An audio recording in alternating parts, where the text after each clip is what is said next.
Hello everybody, my name is Dio. Although my English ability is not the best in our class, there are some methods I know could be great helpful in our learning English.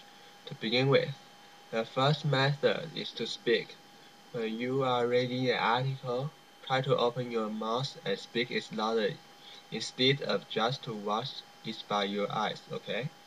By this way, we can not only improve English, but also have a chance to practice our pronunciation. What's more, it can impress us more about the content of the article. Second, you can try to label weapons in your life with their English name. For example, you can stick a card with letter BATHROOM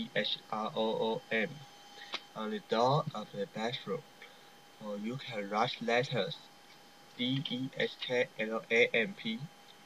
on the top of a desk lamp, and then wherever you go, you can easily repeat these words. Isn't it very convenient? At last, that's a simple way and we can happily and easily improve our English. Next is to listen to English music. Choose a song which your favorite.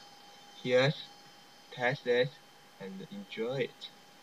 In the end, this is easier said than done, and practice makes perfect. Thank you for your watching. Bye bye.